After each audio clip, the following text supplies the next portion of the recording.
In the beginning, there was not a word. There was not light. There was not darkness. There was not even the concept of nothingness. Before the first thought rippled across the infinite expanse, before any god opened celestial eyes to gaze upon creation, there existed only the monad, the one, the absolute, the source that precedes all naming, all knowing, and all being. This is not the God of temples and prayers. This is not the deity of commandments carved in stone. This is the unfathomable mystery that ancient Gnostic masters whispered about in hidden chambers. This is the secret so profound that organized religion spent centuries trying to erase every trace of its existence from human consciousness. In this video, you will encounter what the architects of Orthodoxy feared most. The truth is that before any divine personality emerged to shape worlds and judge souls, there was only the perfect, undifferentiated unity of the monad. And the most dangerous truth of all, within that unity, you already existed. The Apocryphon of John, a text discovered among the Nag Hammadi library in 1945, opens with words that shatter every comfortable assumption about divinity. The text does not begin with creation. It begins with incomprehensibility itself. The monad is described as invisible, immeasurable, eternal, and uncontainable, a reality so complete that it needs nothing. It knows nothing outside itself, because there is nothing outside itself. It contains all potentiality. This is the story of the God before God, and it is the story of who you really are. Valentinus, the 2nd century Gnostic teacher whose wisdom threatened the very foundations of emerging Christianity, taught that the monad exists in absolute perfection. He called this state the pleroma, the fullness. But here is where the story becomes dangerous to every religious authority that came after. The monad does not create through will or intention. It does not decide to build the universe like a carpenter builds a table. Instead, it emanates like light pouring from the sun without the sun deciding to shine. Consciousness flows from the monad in cascading waves of divine intelligences called eons. These eons are not separate gods. They are facets of the one undivided awareness, exploring itself through endless perspectives. Imagine standing before an ocean so vast that it has no shore, no bottom, and no surface that your mind can comprehend. Now imagine that you are not standing before this ocean. Imagine you are a single drop of water, trying to understand that the ocean is your true nature. This is the relationship between your individuated consciousness and the monad. However, the Gnostic texts, buried in clay jars beneath the Egyptian desert for 16 centuries, tell a radically different story of how our physical reality came to be. It was not a purposeful creation of perfection. It was a cosmic accident. From the perfection of the pleroma came Sophia, the eon whose name means wisdom. In her passion to know the unknowable, she emanated without her consort, without the balanced polarity that maintains harmony in the divine realm. From this imbalanced emanation came something grotesque, a being born of shadow and confusion. His name was Yaldabaoth, the Demiurge. This entity, blind to the pleroma above him, looked upon the void and declared, "I am God and there is no other." This is the deity of the Old Testament. This is the jealous God who demands sacrifice, obedience, and submission. According to the Gnostics, this is not the true source. This is an ignorant archon who trapped sparks of the monad's light within material bodies, creating what we experience as physical reality. Why does this matter to you? Because if this is true, you are not the creation of a jealous God. You are not a sinner by nature. You are a fragment of the monad itself, trapped in a simulation, temporarily forgetting your infinite nature, playing in the theater of time and space. The early church fathers understood the revolutionary implications of this teaching. They saw the danger immediately. If every human being carries within them a spark of the monad, then no intermediary is needed. No priest can stand between you and the source. No institution can control your access to the divine. No dogma can limit what you might discover in the silent depths of your own awareness. If you are already divine, the Church has nothing to sell you. This is why, in the year 325 AD, at the Council of Nicaea, Emperor Constantine and the assembled bishops systematically removed all Gnostic Gospels from the canon. This is why the name of the monad was methodically erased from Christian theology, replaced with a personal God who acts like a human king, a king who demands taxes, loyalty, and fear. Augustine, the 4th century theologian whose writings became foundational to Western Christianity, explicitly rejected the Gnostic understanding of the divine spark within humanity.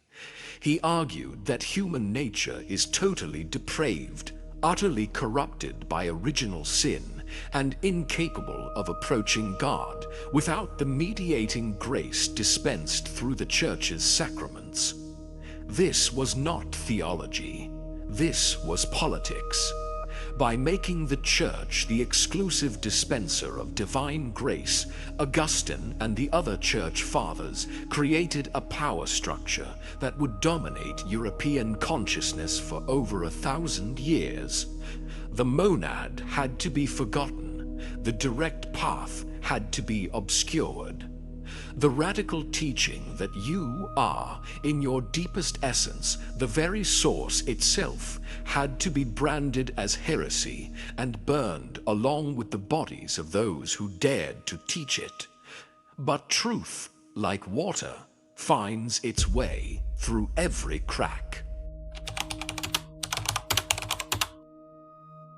Throughout history, individual seekers have broken through the veils of doctrine and touched the reality of the monad directly. The names change, but the description of the ultimate reality remains hauntingly consistent. Meister Eckhart, the 14th century Christian mystic, was tried for heresy because he taught that the eye with which I see God is the same eye with which God sees me. This is pure Gnostic understanding, surfacing centuries after the texts were supposedly destroyed. Eckhart spoke of the ground of the soul, a place deeper than the soul itself, where the individual disappears into the undifferentiated unity of the divine.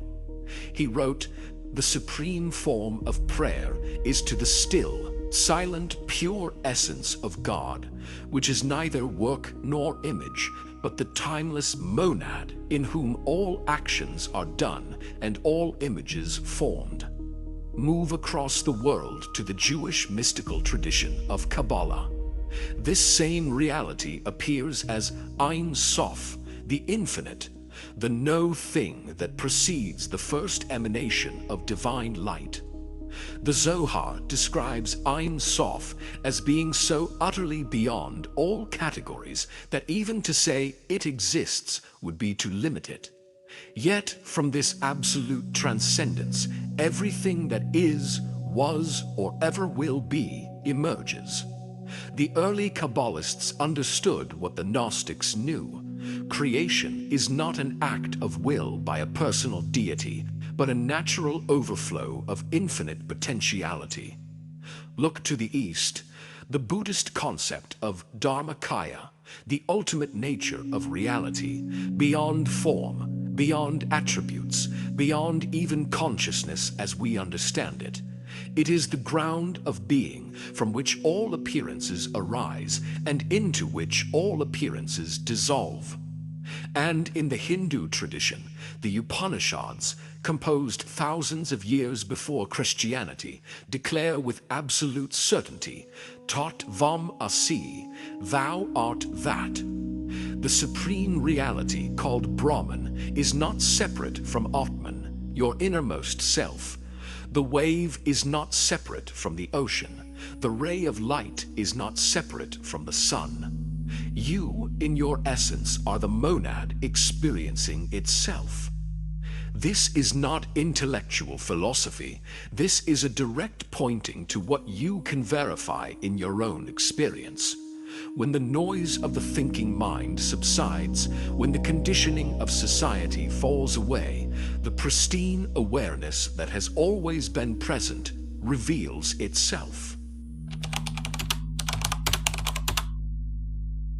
The Gospel of Thomas, perhaps the most famous of the Nag Hammadi texts, records Jesus saying, "If you bring forth what is within you, what you have will save you.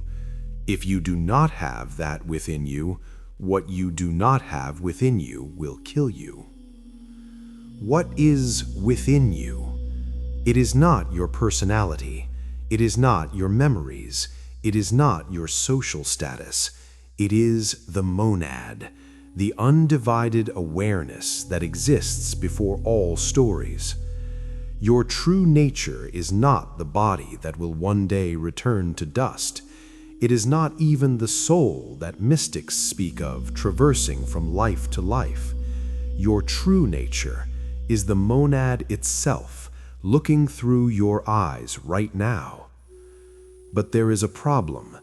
The Gnostics taught that we are asleep.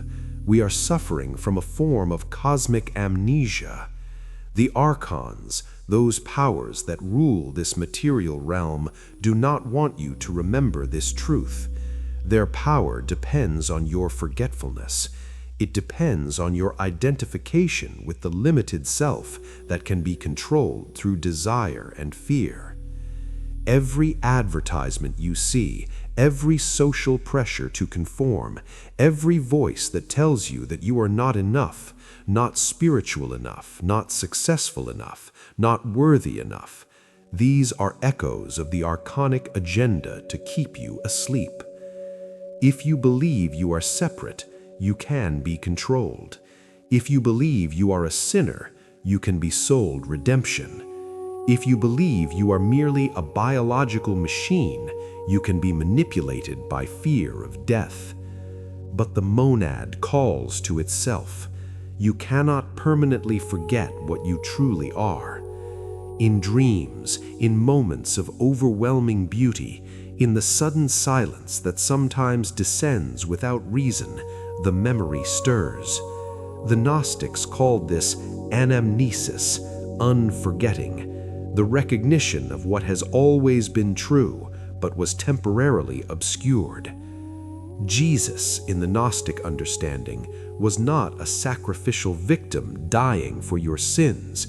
He was a revealer. He was one who had fully realized his union with the monad and came to remind others of their own divine nature. His message was not, "Believe in me." His message was, "Know yourself." So, how does one enter the monad? How does the spark remember the source? The ancient Gnostics developed specific practices. The Gospel of Thomas suggests that Jesus himself taught chosen initiates these methods. He said, "When you make the two into one, and when you make the inner like the outer, and the outer like the inner, and the upper like the lower, then you will enter the kingdom." This is not a moral teaching. This is a technical instruction about consciousness. The dualities that structure your experience, self and other, good and bad, internal and external, are constructs of the thinking mind. When these dualities collapse, when the sense of separation dissolves, what remains is the original unity. The Valentinian Gnostics practiced a form of meditation they called the bridal chamber. This was not a physical marriage, but a psychological integration, a bringing together of the fragmented aspects of awareness into a unified whole. But how do you do this today in a modern world filled with noise? It begins with stillness, not the forced stillness of suppressing thoughts, but the natural stillness that emerges when you stop chasing them. The method of the gap. Sit in a quiet place, close your eyes, begin to observe the breath without controlling it. Notice how thoughts arise, linger, and disappear like clouds crossing an empty sky. Do not engage with the thoughts, do not push them away, simply watch. After some time, you will notice that there is a space between thoughts, a tiny gap where one thought ends and the next has not yet begun. This gap is not emptiness, it is fullness. This gap is the doorway to the monad. Ancient practitioners learned to extend these gaps, to rest in the spacious awareness that exists before thoughts crystallize. In that rest, they touched the infinite. The Gnostic text known as Allogenes describes a visionary ascent through the eons, but the text makes clear that the ultimate realization comes not through visions or exciting experiences, but through a complete cessation of all knowing. You must transcend even the highest eons. You must move beyond the concept of God as a being. You must move until only the monad remains. And in that moment, the distinction between the practitioner and the monad vanishes. There is no one left to know. There is only knowing itself. This is what Jesus meant when he taught his disciples to become passers-by. A passerby does not cling to form. A passerby does not mistake the content of consciousness for consciousness itself. A passerby moves through the world of appearances without being trapped by them, recognizing that all forms, from the most exalted divine being to the smallest grain of sand, are temporary expressions of the one eternal monad. You are not here to improve your position in the world of forms. You are not here to achieve spiritual status or accumulate mystical experiences. You are here to remember what you have always been. The implications of this understanding are staggering. If you are the monad, then so is every other being you encounter, the stranger on the street, the person who irritates you, the ones you love, the ones you fear. All are the same source, wearing different masks, playing different roles in the grand drama of existence.